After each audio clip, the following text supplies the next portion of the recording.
유다가 바벨론에게 멸망을 당하고 유다 백성들이 바벨론의 포로로 잡혀갔을 때 하나님은 예레미야를 통해 말씀하셨습니다. 바벨론에서 70년이 차면 내가 너희를 돌보고 나의 선한 말을 너희에게 성취하여 너희를 이곳으로 돌아오게 하리라. 70년의 세월 동안 사람들은 하나님의 약속을 잊어버릴 수 있습니다. 그러나 하나님은 70년 동안 약속을 잊지 않고 기억하셨습니다. 때가 되자 하나님은 바사왕 고레스의 마음을 감동시켜 유다 자손들을 돌려보냈습니다.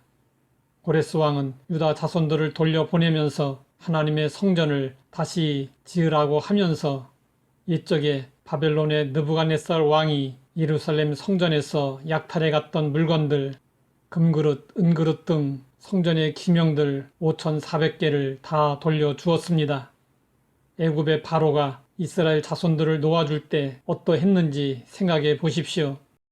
바로는 이스라엘 자손들을 내보내는 것이 싫어 10번의 재앙을 당하고서야 내보냈습니다.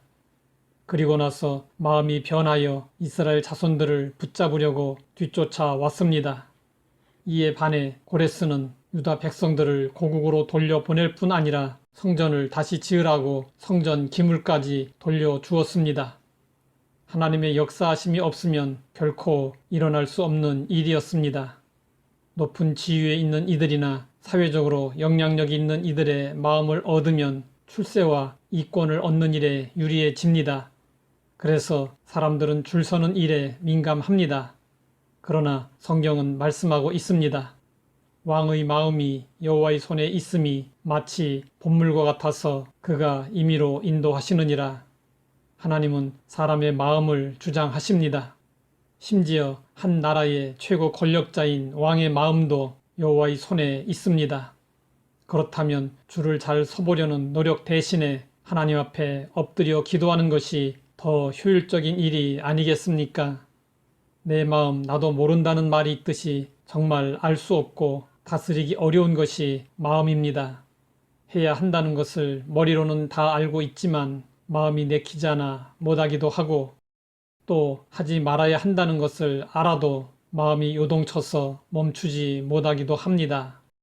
내 마음도 어쩌지 못하면서 다른 사람의 마음을 움직이려 하는 일은 우리가 할 수 있는 일이 아닙니다. 하지만 하나님은 얼마든지 하실 수 있습니다. 사람의 마음을 굳게 하기도 하시고 굳은 마음을 제하여 부드럽게도 하십니다. 성경은 말씀하고 있습니다. 내가 여호와인 줄 아는 마음을 그들에게 주어서 그들이 전심으로 내게 돌아오게 하리니 그들은 내 백성이 되겠고 나는 그들의 하나님이 되리라. 우리가 아무리 전도해도 마음의 문을 굳게 닫고 열지 않는 사람들이 있습니다. 우리는 결국 낙심하고 포기합니다. 그러나 아무리 마음이 굳은 사람이라도 하나님이 그의 마음을 주장하시면 하나님께로 돌아와 하나님의 백성이 됩니다. 성경은 또 말씀하고 있습니다.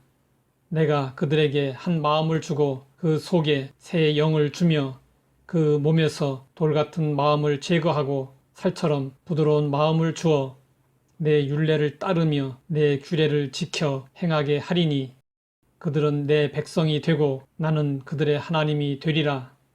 전도 대상자 중에 마음이 돌같이 굳은 사람들이 있다면 이 말씀들을 붙잡고 그들에게도 살처럼 부드러운 마음을 주어 하나님의 백성이 되게 해달라고 우리는 소망을 가지고 기도해야 합니다. 그리고 하나님의 백성이 된 사람이라면 하나님의 성품을 담고 이웃을 사랑하는 마음, 타인을 존중하고 배려하는 선한 마음을 달라고 기도해야 합니다.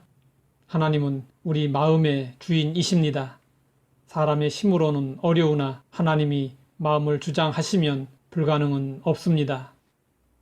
하나님 아버지, 우리의 마음을 주장하시고 다스려 주시니 감사합니다.